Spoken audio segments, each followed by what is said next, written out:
Howdy folks, Nathan Adlin here with Kent. We are at the Colorado National Speedway as our staging area for the Ike Gauntlet. And behind us, the 2015 Ram 3500 loaded up with a damn half track. How cool is that? And coming up next, we're going to teach you a little something about it.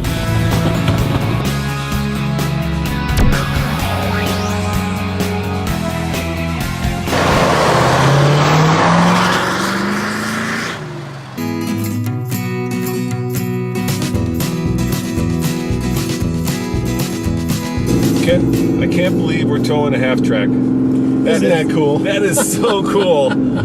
I am so thrilled to be actually towing a World War II half track. And luckily, it's heavy. Here we go, timer time. Thank you, start. Almost blew it, I was so excited. Thank you, Nathan. And it is so cool to be taking it up the Ike Gauntlet. And of course, the Ike Gauntlet is a timed run from the bottom of Silverthorne to the top of the Eisenhower Tunnel, 9,000 to a little under 12,000 feet. And this is an extreme test of towing because, Nathan, how much are we towing, dude? 21,600 pounds. Well, we could be towing more, right? We could be towing a little over 29,010 pounds is what this truck is set for, with a 410 rear end, the high output diesel, those big numbers on torque. We have 865 pound-foot of torque and of course 385 horsepower, but that 865 number is pretty scary. Of course, this is not all about just to speed up the Ike Gauntlet. We're trying to figure out how this bad boy tows. Yeah, and that half track by itself is around 14,000. The trailer by itself a little under 8,000. So we are the big heavy duties today. Yeah, yes. And of course you have your commercial driver's license. That's right. And we, this is a certified trailer. It's all CDL inspected. We've got all of our flares, our fuse, all the stuff you got to have to be commercial in the truck. We're trying to be as legal as possible and as cautious as possible. And unfortunately, Nathan and I do not have our commercial driver's license, so we are in the passenger seat, right, Nathan? Yeah, I had one in California about 20 years ago. I'm sure you can tell that to the police officer. Yeah, hey, come,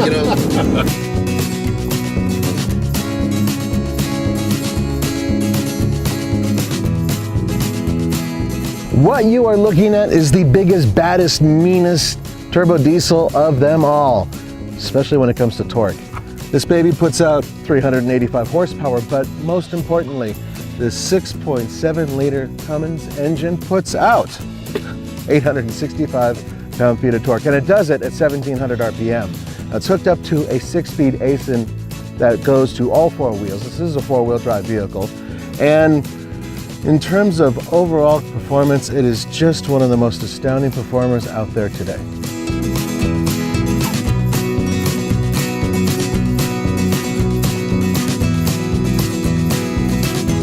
So this, the price as tested, $69,915. And I did some research, and I looked at the competition fully loaded, what they have, and the price is about the same. Really? Yeah, they're all within a couple $1,000s of each other. I mean, granted, this one is more expensive because it has the special Laramie, and that if you compare that to the Ford version, which is the like a King Ranch. Yep. They're really close in price and capability. Yeah, and that's a big difference. In the old days, say 10 years ago, Ram used to be the economy diesel. You could buy them so much cheaper. Now they're not. They're in about the same class with the rest of the boys. And, in numbers, they're beating the heavy-duty GM fellows. But this here, this truck with that Ison 6-speed automatic and this Cummins diesel, you're looking at an $11,000 option. How long does it take to pay off $11,000 in fuel savings? Yeah, it's that's a lot of numbers that we probably can't figure out on the way up to the Ike Gauntlet. But let me ask you something we can figure out. Okay. How's it towing? It's towing well. Are you wide open throttle? Yes, I'm wide open throttle. We're probably 2,100 RPMs. Yep. And this is the biggest feel of a semi comes from this truck. You got the quiet GMs, you got all those other things going on. This one, you're in a diesel truck. You feel the power, you feel the rumble. You hear that deep throat diesel, the turbo. I mean, this makes you feel like you're really driving a truck.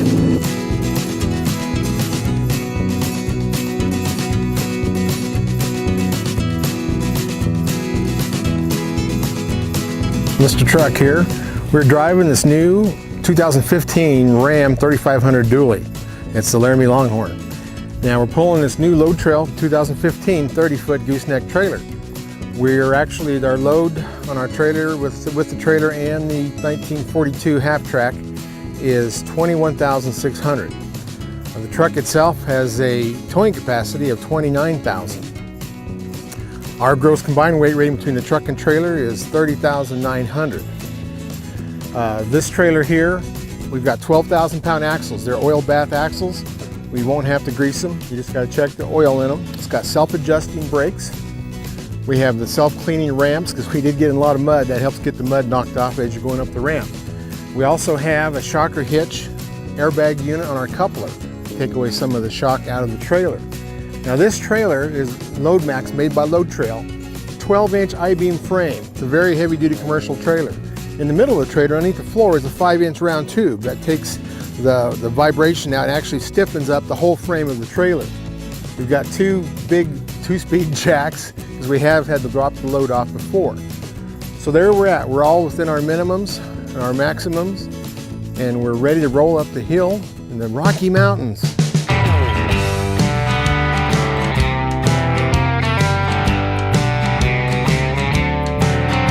But the ride is really good right now. I mean, we drove in this thing when it was completely unladen and it was bouncing all over the place, and now it is perfectly settled. Yeah, and this is Hotchkiss leaf springs. We did not get an air option on this one. I'd like to try that. But yeah, this is it's a loaded truck. We're in long bed, crew cab, plenty of wheelbase.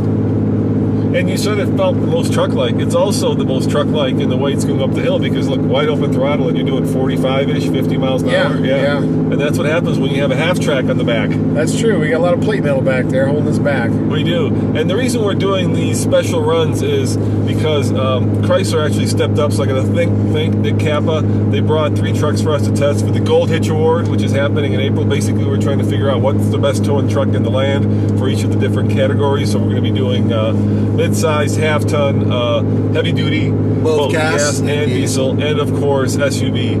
And this guy's in the running for the heavy-duty diesel. How do you like him? How does it feel towing a half-track? Well, You're the man, dude. We're still 2,000 RPM, and this has peak torque. It's either 16 or 1,700 RPM. So we're still above peak torque. So we've got plenty of power. I know we're going uphill. We're not accelerating, and we're not passing anybody. But we have some real weight back here. We're over 10 ton, and this is what it is. We're in the truck lane. I'm glad it was paved, so it's a lot smoother this run up here. But yeah, it feels good. I mean, it sounds good. You always know you're in a diesel. What's our axle ratio, Nathan? It's 410 axle. 410 axle. Yeah, that's how we get those highest numbers. Is the 410 output Cummins. This combination is our heaviest towing truck, other than if you go to a 2-wheel drive regular cab. Now, it is important to say that Ram is well above everybody else when it comes to these heavy duties, right? Their numbers say that you can tow, like you said, 29,000 pounds, and not Ford or GM have that kind of capability. One of the things that excites me about dualies is how the different companies go about adding skin back here. Some just put it on as an afterthought, while others, like Ram, make a nice piece of steel that goes up and over. It's streamlined and it looks fantastic, but it also makes the vehicle look really, really, really big. But it sort of takes what is already a massive truck and gives it even more presence. Now, the same could be said with the front end, which is, well, still very aggressive, and they haven't changed it much. And one thing that I kind of wish they would do, which is what Ford does, is make it really different when you have such a big vehicle and you have such a change between this one and the 1500. If they're parked next to each other, they would look like similar trucks. I say you go crazy with this one and add a little bit of that back there, the half-track, and make this thing look savage. But otherwise, it is a heavy-duty Dodge truck and it looks fantastic.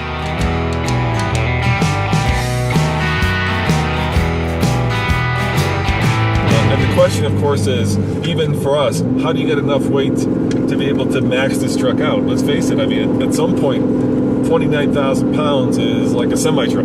That's true, and once you get up to those kind of weights, and if you pull them with smaller trailers, you can get in some trouble there. If you're actually rated higher than you're towing, there's a violation of DOT in there involved. So we got to watch how high we go up on trailers to try to hit the broad band. But look at the brake control on this. It's down here where you can see it, we can reach it where Ford used to have it. I like that on this. You know, this still has a shifter. I like this better than the knobs. Of course, this is a 6-speed, not an 8-speed. But and I'm actually looking at the gear. We're in third gear. I've got the gear selector set so I can watch the gears in this. And we're in third, which is actually pretty good for this much weight. And we're getting close to the biggest angle, aren't we? Yeah, we're close to the steepest part, 7%. Yeah. So I think that's doing good at 2,500 RPM and third gear. I mean, what else can you ask of it? There's a truck up here. I'm going to probably have to move to the middle lane, but, you know, they can't do it with 80,000 pounds. So we're basically half a semi, you know. What's our combined weight that we're towing? Trailer and combined, I got 21,600 pounds. Yeah, and there's a reason we picked that number, because we've got a Ford coming, a Ford dually as well, and so we wanted to have enough weight to stress this truck, but we didn't want to have too much weight to actually throw us over the limit.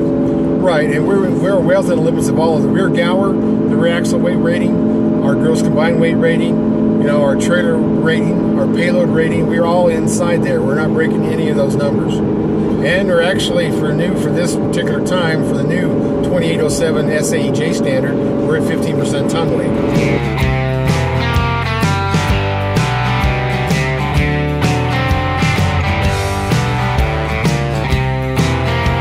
Our dovetail is basically 6 foot.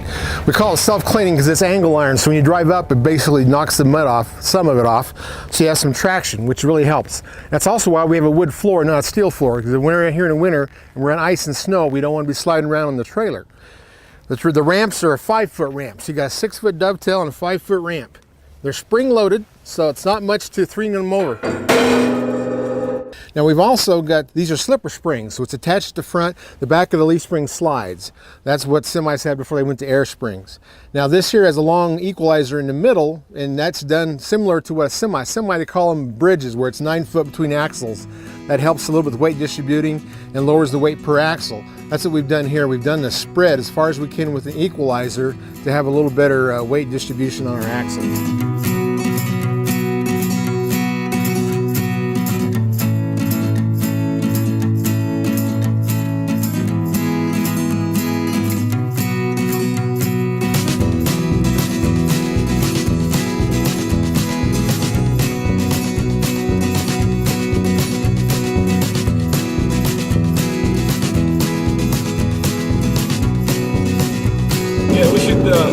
Specify what that is. SAE, that's the Society of Automotive Engineers, and they've come out with a new standard for pickup trucks that hopefully all the major brands will now be trying to match, right? Because before, when you said that a truck could tow, let's pick a number, 20,000 pounds, if you didn't uphold to that standard, it really meant nothing. It just said our internal testing said that's how much we can tow. But now we're going to have a level playing field. We're going to have a yardstick that measures all the trucks at the same capacity. Right, and I agreed with the first series that had the 20% gooseneck. They dropped it to 15. I don't agree with that, but that's where we are.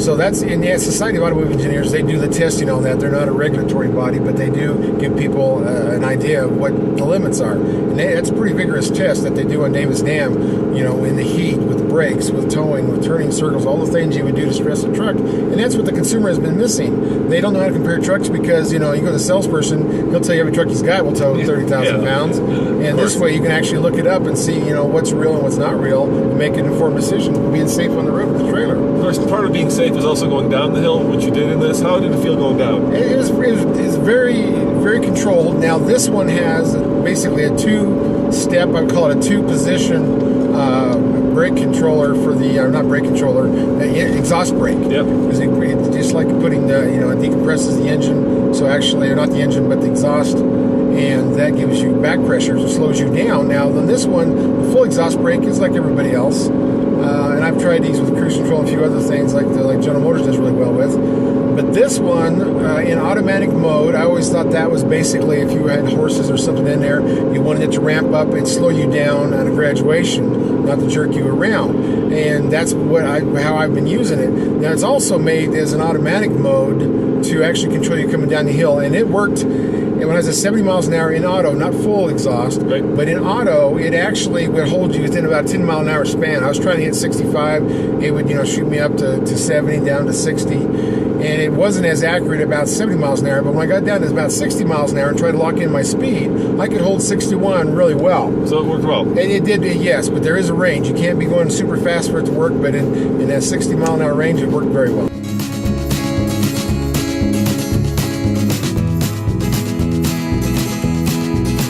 Now, we've covered this interior before, and it hasn't really changed much, but in this, guys, there are a couple cool things. One of which is this steering wheel, which is about the thickest one I've ever sampled. With this wood part here, it feels like a baseball bat, which I like, but not everybody does. Some people like a much thinner steering wheel.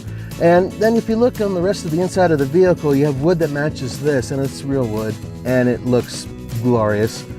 They match it perfectly with the tan leather in here, and it's called cow tan leather. I wonder what that means. And then on top of that, of course, you have the brown stitching, which matches the leather, and of course the rest of it is black, which I kind of wish it was a different color, but it works pretty good. All in all, the overall look, it certainly feels a little bit like the King Ranch does from Ford, but I think that Ram has taken it one step further.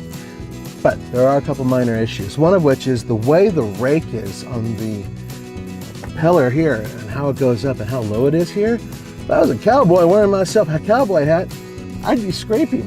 It is actually kind of a low roof the way this is designed, and this seat is as far down as it can go.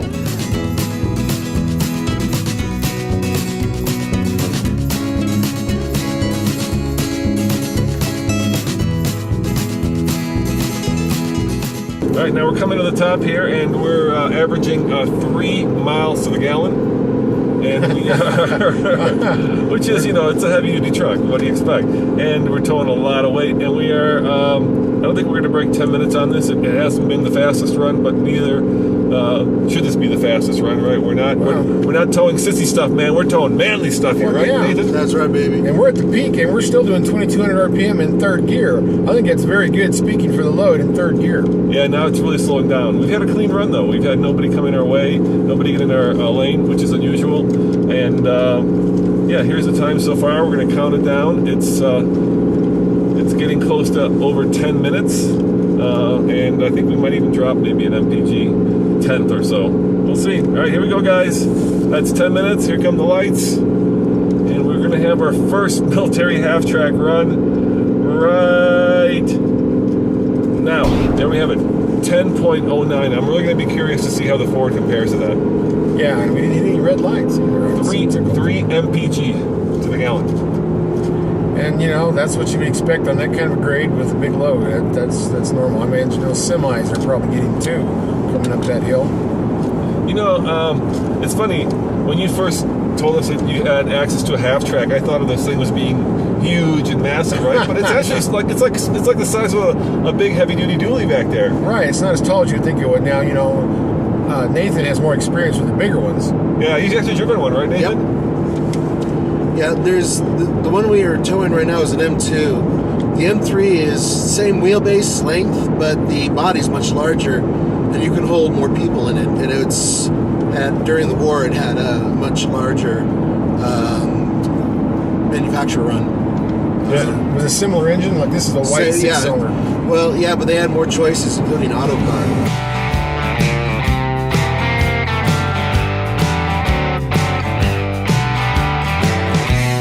So this has a chain box up here. We can hang all of our chains up and we can actually padlock them.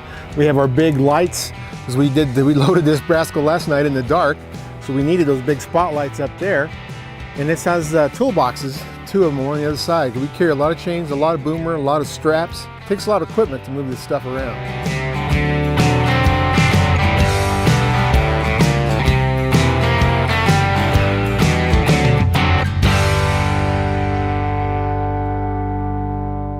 Yeah. So I gotta ask this: how much can that thing tow? We think, I know it can easily a howitzer, so 5,000 pounds, no problem. Yeah. But I think it can easily go up to 10,000 without, you know, breaking a big sweat.